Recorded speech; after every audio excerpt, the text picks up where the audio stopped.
And continuing with our digital ATV theme, we're a pleasure to have Art Towslee, WA8RMC. And his talk is Digital Television, the New Ham Frontier. Over to you, Art. Okay, thank you very much. Pleased to be here. And I want to thank you, the various groups that were involved in putting all this together. And that looks like it's very well done. I have not been here before, but I'm very impressed on the outcome so far. Sounds good. Well, I'm with the ATCO group, which stands for Amateur Television in Central Ohio, and that we've got a digital ATV signal on our repeater. Have that on there for almost 5 years now with pretty good results, so I can go a little bit beyond the theory that the guys in California have presented, and I can give you a little bit of practical knowledge. I won't get into much theory and so forth, but a little practical knowledge of what we've experienced. I call it digital television, the new ham frontier, because here we're going to the digital age, and that the broadcast people have done this, so why not the hams? And it also makes sense because of a spectrum allocation, and there's a lot of good things, innovations and so forth, and stuff to go on. First of all, let me find out, how many ATVers do we have here today? Oh, I'm surprised. That's good. Terrific. Looks like about 8 or 9. How many don't have a clue as to what ATV is? Okay. Well, that's okay, too. Maybe we can enlighten you a little bit. ATV, basically amateur television. Same as radio, same as the regular hams, only we do that over with television. It's allocated on the 70 centimeter and up bands. So all privileges that exist in standard amateur radio apply to amateur television as well.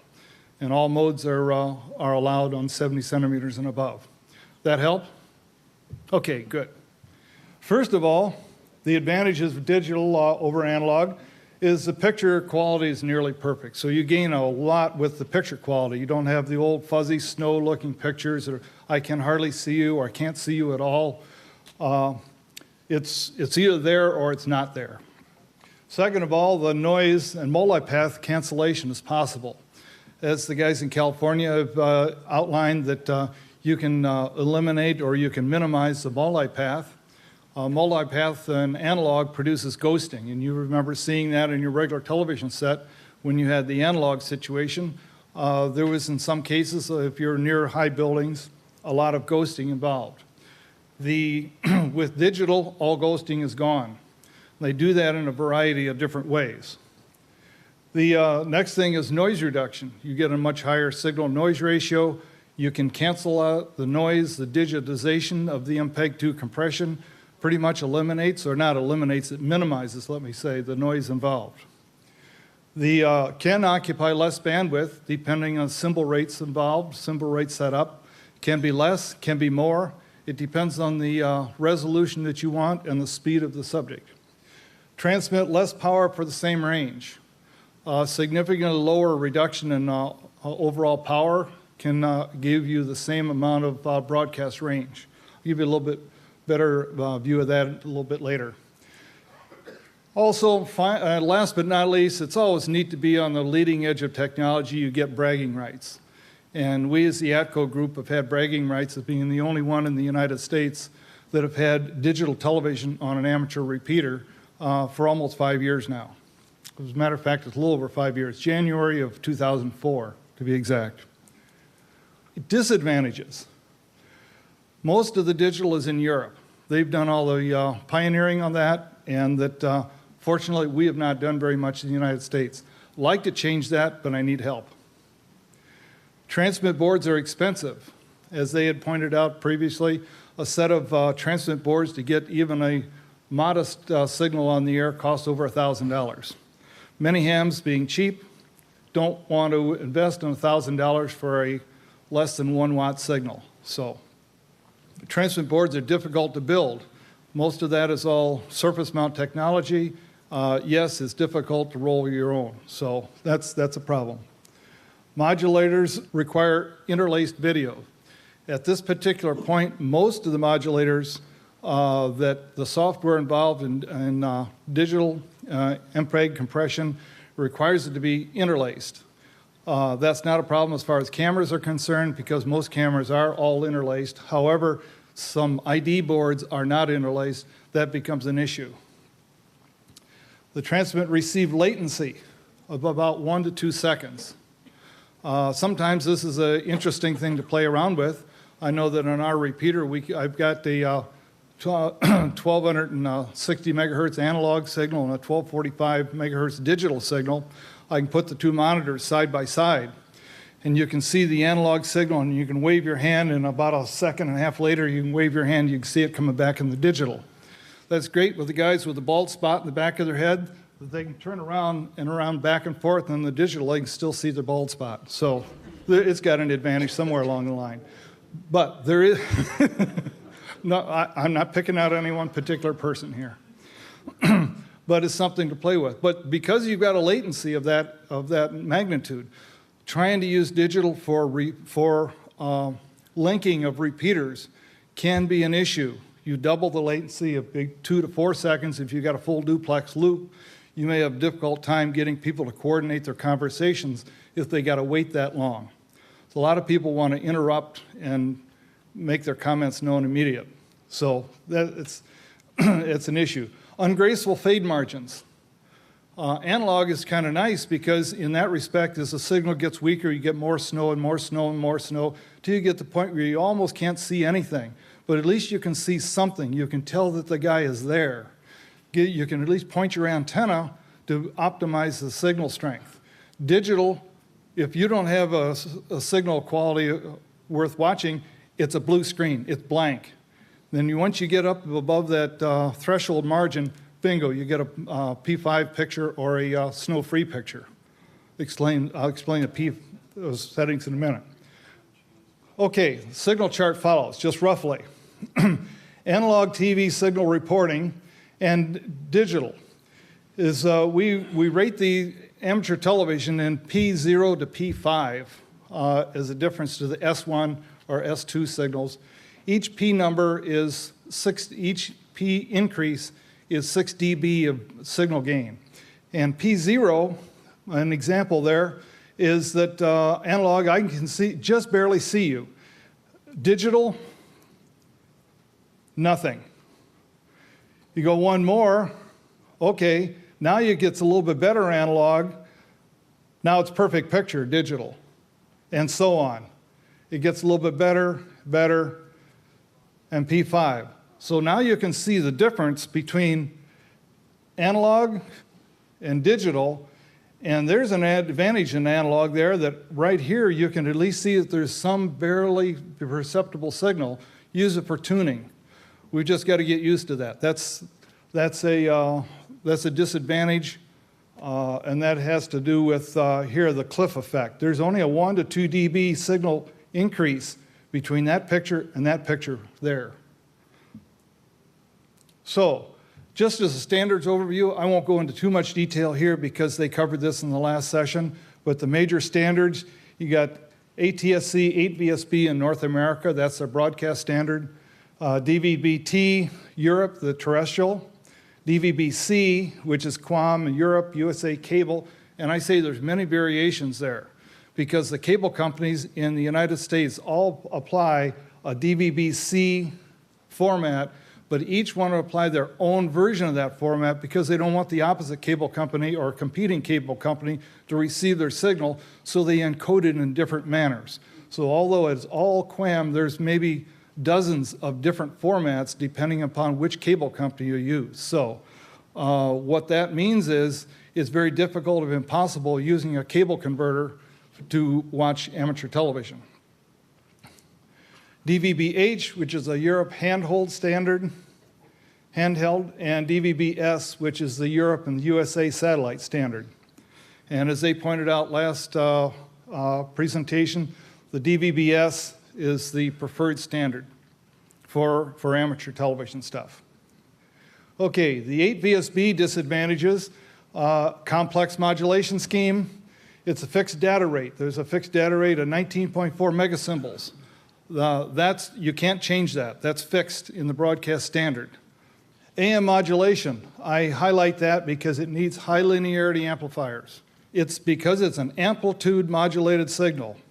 High linearity is a must. If you don't have a high linearity amplifier, you're not going to linearly amplify the amplitude modulated signal. You're going to generate errors in the data, and you will get data errors. The audio channel is not receivable in some sets, as they described last time. There's a Dolby licensing arrangement, patented. It's licensing arrangement. Potentially, if we tried to use that same format with 8VSB, you'd end up paying a royalty fee for the licensing. We don't want to get into that. Don't think that's an issue, but it's just another complicating thing. Ham band's not available in broadcast TV.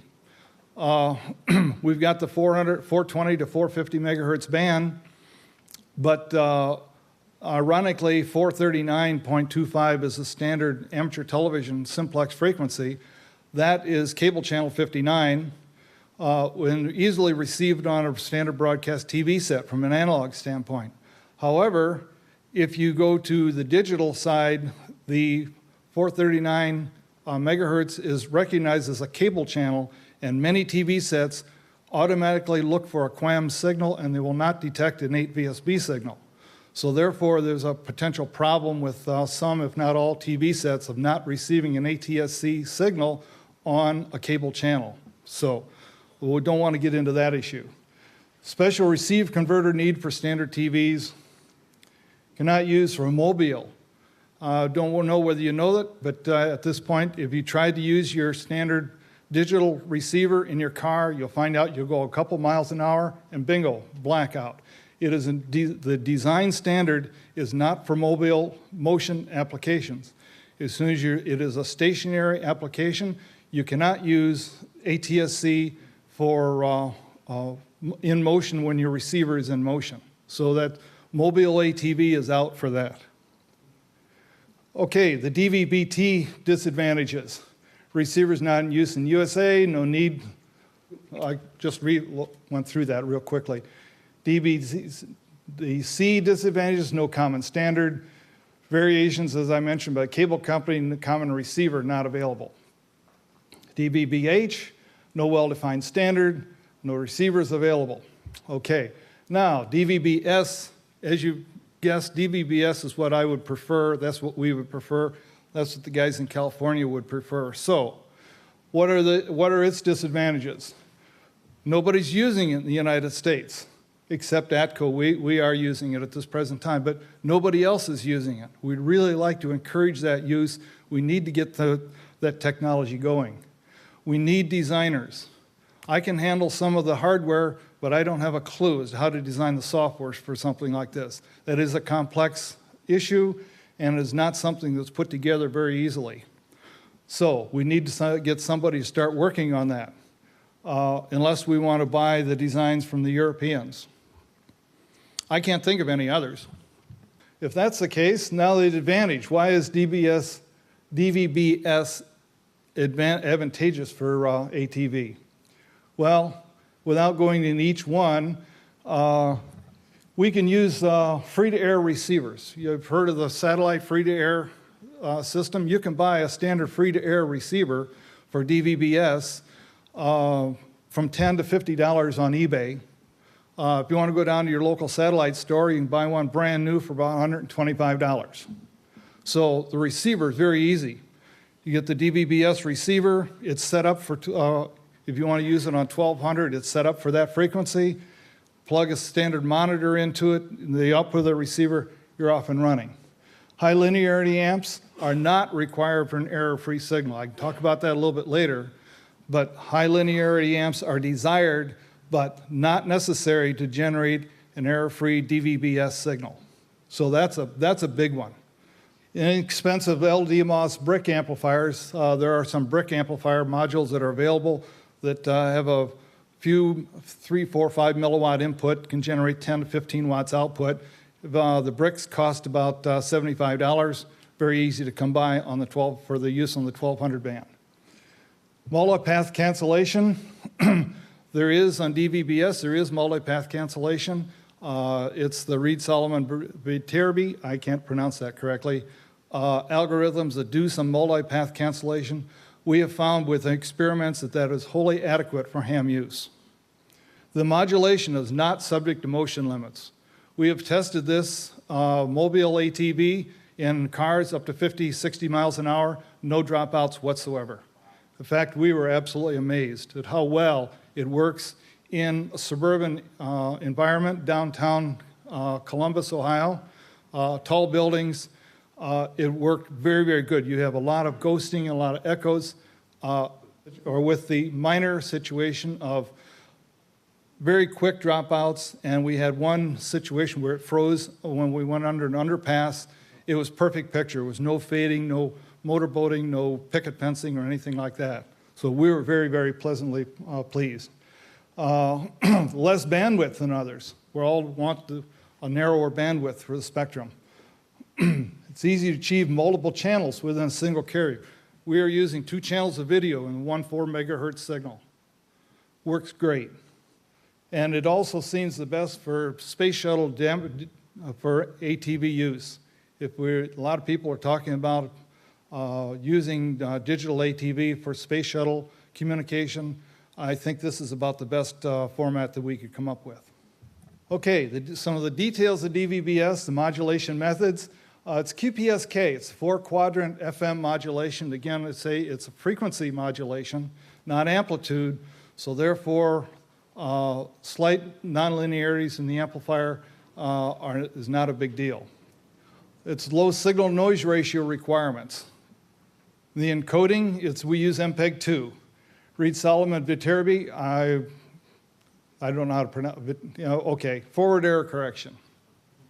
The error correction is selectable with the FEC setting, and they described that a little bit earlier. You can change the FEC setting to vary the error correction and set it for however you want for the motion that you've got to suit your particular signal. So it's got some facilities for being able to modify it to your own needs. The linearity requirements. Okay, if you use a high linearity amp, they're very expensive. And we originally started out with the DVB-S, and we bought a very high linearity amplifier. It takes a couple milliwatts in, generated 3 watts out. We paid about $600 for that amplifier. It's one of the Kuhn amplifiers out of Europe, and it works very, very well. However, it generates some spectral regrowth also. I can show you some waveforms in a little bit here. But it was an expensive amplifier, and it was unnecessary. Modulation tolerates nonlinearities. The amplifier, our testing can be very close to your 1 dB compression point on linearity before it starts generating some symbol errors, some of your squares and your freezing of the video. And again, the AM modulation is not tolerant of the linearity errors from a transmit side. Excessive errors for nonlinearities cause spectral regrowth. And I'll explain that. I'll show you a picture of that shortly as to what spectral regrowth is. Power level measurements. It's still up in the air as to how you want to measure the power. Your standard bird watt meter, it will not give you an accurate reading. As a bird type, averaging watt meters are read too high. That what you've got is a high concentration of maximum energy over a wider bandwidth, so that the average signal is not a sinusoid, it's a peak. So your bird watt meter, being a thermal device or any bolometer, is going to read higher than what the actual signal is.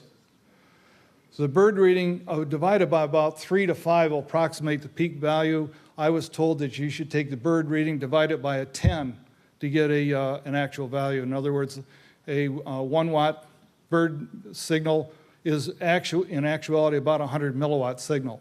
I found dividing by about 3 to 5 is about appropriate, but that's that's up for argument. Bolometer meters, the Hewlett-Packard, I've got a Hewlett-Packard number 432, will also read high, but it'll give you a slightly different reading than a bird. What's the best?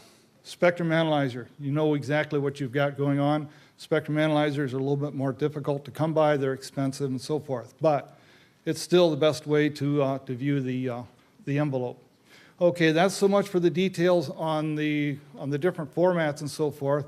Now a little bit about what we have done and what our signal is and where it's located.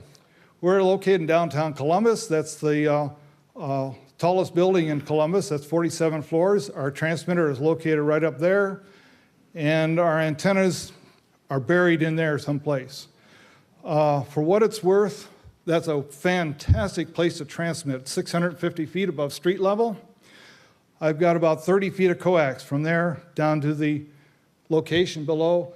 It really sucks as a receive site.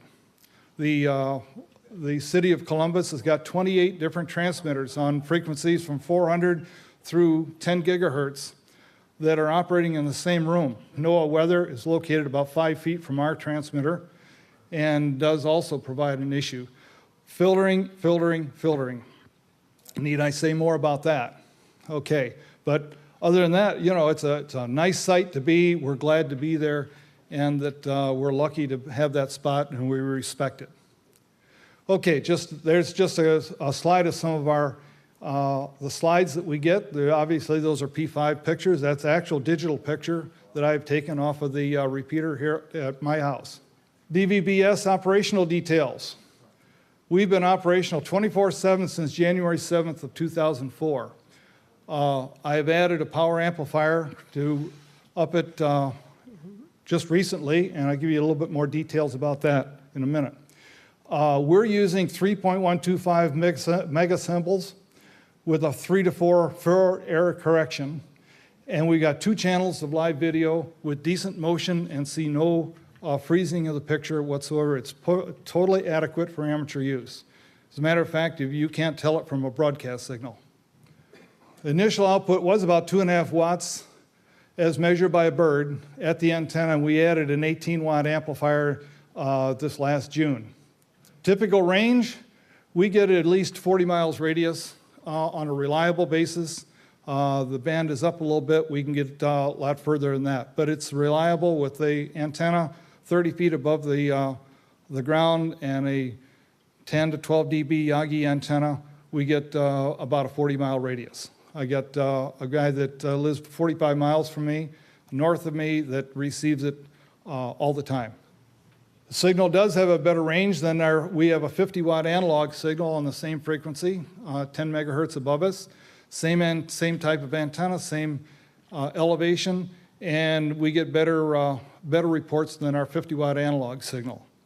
And the antenna, again, it's a diamond 13 dB gain Omni. It's 650 feet above the street level, so we are lucky in that respect. We do have some altitude on the transmitter. Only need the 30 feet of 7/8 heliax to feed it, so that helps that situation too. We are also working on a video link between Columbus and Dayton at this time, but there's an issue about the latency. We wanted to make it a full duplex. They wanted to put digital on their side also. That's the DARA group. They put on the Dayton Hamvention. They've got some funds available to do some experimentation along that line, so I don't know whether that's going to take place in the next 6 months or not. Okay, I got to tell you about this one. This is an interesting thing. You're going to love this. This morning the ARRL person was talking about some interference and so forth issues, and that we've got an interference issue with ODOT. That's the Ohio Department of Transportation and a Russian GPS satellite. Okay. What happened one morning, I was just getting out of bed. My wife took a phone call, says, after a brief conversation, she says, I really think you need to take this phone call.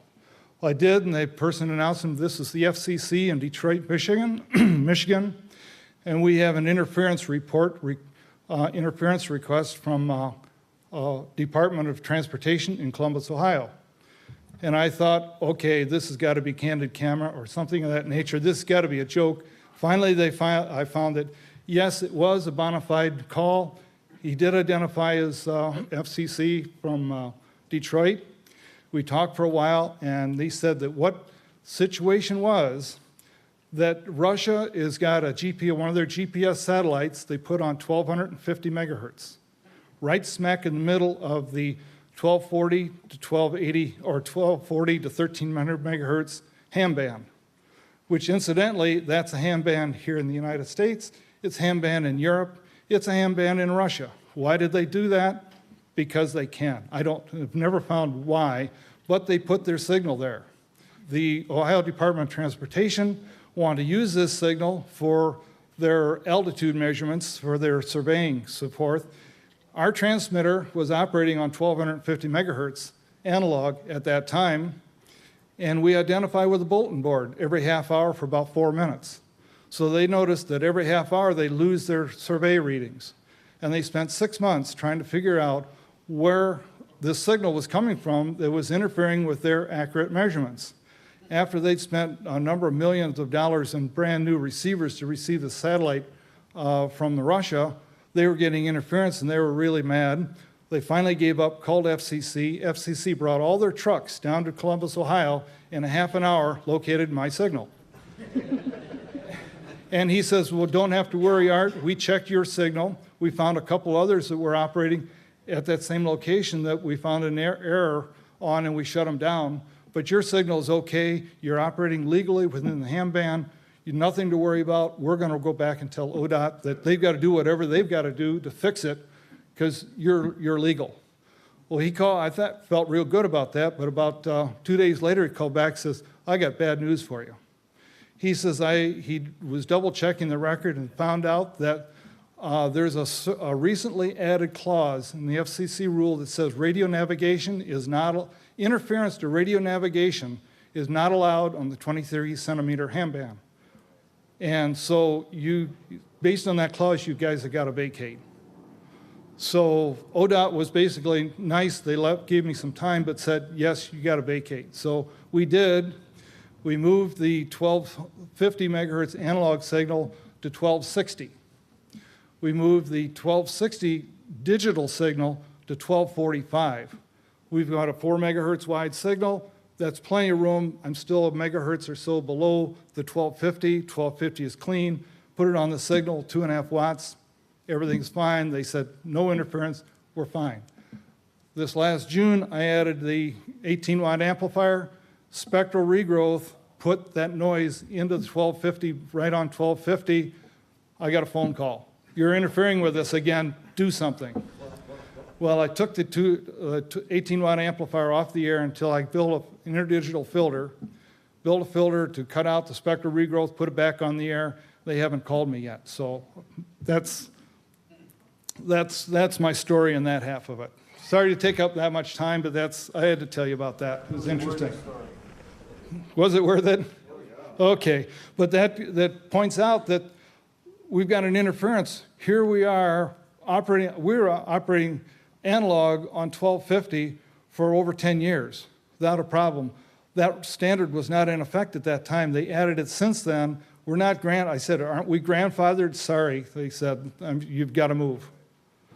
So I don't know when that standard was put in, but it doesn't matter. We still have to move.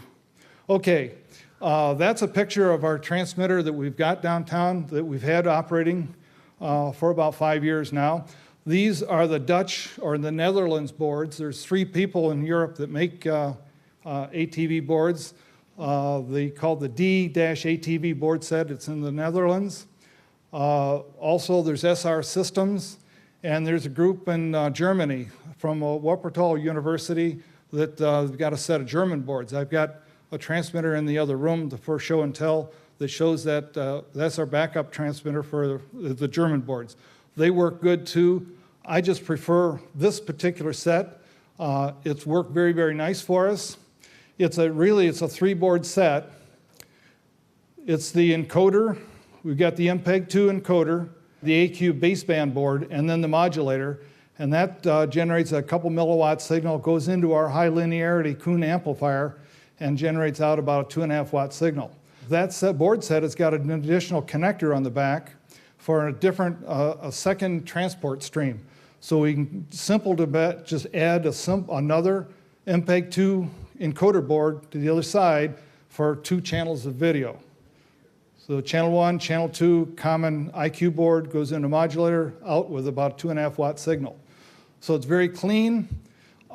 They provide a real nice computer setup screen. You can adjust the forward correction rate. You can adjust a number of different, the symbol rate and so forth to suit your needs. You can play with it to find out how much you can get away with before you end up with problems and what the utilization factor is. So it's all set up very, very nice to be able to work with. And that's not too scientific at all. It's very, very user-friendly. That's why I like that particular setup. Okay, now this is just a comparison. We're comparing our repeater, comparing to analog transmitter. There's our analog transmitter, and it's a 50 watt. Don't pay too much attention to the absolute signal levels here other than a comparison of the levels. As you see, the analog signal is about a 50 watt signal. It's about 30 watts as it goes into the antenna. We've got some filtering and so forth. Those are the analog subcarriers on either side. It occupies about 13 megahertz. In contrast, here's our digital signal, which is very, very square. You notice the reasonably square flat top. It's got a lot of its energy toward the top. So that's why a bird watt meter is going to read very high, because all the energy is near the peak level, even though the peak level is fairly low. So that's about 20 dB, peaks about 20 dB below it. But there's the key. We're putting twice the signal into less than half of the bandwidth. That's a big deal. Okay, there's a setup screen of what they give you for the Dutch boards of what you've got to work with. I won't go through each of the ones, but these are the 5 different setup screens that you've got. You can do some identification. You can set different audio rates. There's a whole vast variety of information that you can put on there. So it makes it real easy to work with. Works through the RS-232 port, through the COM port of your computer. And they provide a setup on your computer for interfacing it. So it's real nice. Okay, here's the German board. Same thing. That's also a 2-board set, or that's a 2-board plus the up converter. I got that for show and tell out there. You can take a look at that if you want. It's the single main board and then the modulator board, and it goes into an up converter board, and their standard frequency out is 434 megahertz. If you want some other frequency, you have to do an up converter with a separate crystal oscillator inside. In this case, it comes out at 1260 and goes into a brick amplifier that I designed and build, and it outputs about 10, 12 watts as measured on the bird watt meter. Here's what happens when you get your spectral regrowth. I was talking about spectral regrowth through the amplifiers. Right out of the modulator, about 2 milliwatts, see how nice and square that is. Any spectral regrowth is way down in here. It goes through that high linearity amplifier that I said we paid $500 to $600 for. It shows that it isn't quite as linear as what they had said, because it does generate some spectral regrowth, which comes up as sidebands on either side of the actual signal. Signal looks the same, but the sidebands have increased. Now, take that and add our 15-watt amplifier on top of that. That's the 2.5-watt output. Now we got my LD mouse brick amplifier. We got the same thing, but you'll notice these sidebands, the level is up about 10 dB more. Don't know how far we can go, but I suspect that once the spectral regrowth gets to within 10 dB of the signal, we're going to start losing data. That's where the error's at. But the bottom line is we can tolerate error in the transmitted signal and still generate an acceptable picture. The only thing is sidebands. I cured it by putting a interdigital filter in there and essentially chopped out that portion of it. Fixed that. That's our bulletin board. This is just some of the pictures that we've gotten from that. As far as our ATCO is concerned, our club is we host Tuesday night nets at 147.48, 9 o'clock. We have spring and fall meetings and events, antenna measuring events. I've got to get something together. We're going to do that next month. We tour TV stations, Columbus Hamfest meetings, presentations. We have we call it Red, White, and Boom. It's our Columbus, Ohio's July 4th fireworks. There's about 500,000 people there, and we do a surveillance video for the Columbus police that they do crowd control. We help them out. We've been doing that for about 12 years now. I do send out a quarterly newsletter, www.atco.tv. You can see our homepage in the newsletter. If you'd like to receive the newsletter, dues are $10. Become an ATCO member, get the newsletters, help our spring and fall events with the food costs. We've done a model airplane cam, and we always got to mix it up with pizza parties. Okay, what will I see if I tuned into the ATCO repeater? Well, there's lots of stuff. There's just some, I'll just scroll through some of our pictures. That's me installing our roof camera once upon a time. And some just different views of amateur television, some of the pictures, different people, just to give you an idea of what's going on with two of our silent key operators at this point. Just to say, these are all analog pictures, by the way, but I'm just trying to give you a view of what amateur television is. All the pictures we see, sometimes you show your ham shack, how good or how messy it is. Here's a guy that's showing his model airplane cam. That's me. I don't know why I put that one in there. This is mobile ATV. This is a friend that's got his mobile ATV set. It's on his dash. No, he says that he does not turn it on while he's driving, so legally I'm clear there. That's a picture in downtown Columbus. It does have an interference mark, so that is an analog signal. But that's kind of what prompted us to go digital, is how can we get rid of some of this interference and how can we get rid of some of the fading and so forth. And that's just one of the pictures of the antenna that he's got on his car. Doesn't look great, but hey, it's effective. We do have what we know as Comtech boards. There's some boards available, low power boards to play with 1200 megahertz. I've bought some of these. They're very, very nice. More info about ATV. There's, like I say, we got a homepage, ATCO newsletter, net. We do stream video. So we've got the every Tuesday night, 9 o'clock, tune in to www.batc.tv. You can watch all the people that tune in or that check into the net for about an hour. We hold everybody for about an hour, and that's about it. Anybody got any questions that I probably won't be able to answer? With respect to the interference to radio navigation services, it's section 97.303, several paragraphs.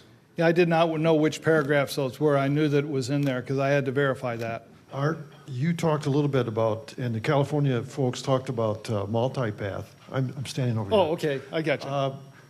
Multipath, which works better, 8VSB or DVB-S? 8VSB obviously is much better on the multipath because it was intended for the broadcast market. It was intended for the consumer that does not want to tolerate any multipathing, so that the encoding and the software that goes into multipath cancellation is much, much stronger in 8VSB than it is in DVB-S. We were concerned about it initially, that multipath cancellation was not going to be enough, but we don't find that there's any problem with DVB-S. There is some multipath cancellation, but it is minimal, and I find it's totally acceptable. The 8VSB, again, multipathing is it's a highly complex arrangement, so it's difficult to implement, but it was done for the consumer, so that that works out the best there. What is the cost of the Dutch boards that you showed? And the other question is it necessary to bring in the repeater the signal down to baseband and then remodulate it, or are there repeater techniques that would allow you to repeat the digital signal without incurring the dedigitization and redigitization, if you want to call it that it incurs the delay? Okay. With respect to the cost of the boards, the Dutch boards are about the same as what Robbie had indicated on the SR Systems board. The SR Systems board I've not tried at all, that have only seen them in print, but the costs are still about $1,000 for the Dutch boards. The German boards are also, we spent about $1,000 for those boards also. At this time, we do have a digital ATV receiver at the repeater. We have received digital ATV from my site and a friend of my site, and that we do receive it as a digital signal, output it as video, and then re-encode it. There's obviously some loss in resolution by the de-digitization and then re-digitization, but that is the way we do it because it's the simplest way to go. We'd have to roll our own if we wanted to incorporate transport streams only. So we try and keep it as simple as we can. Okay, well, I'm very close to using up all my time. Well, then, thank you very much, Art. We really appreciate it.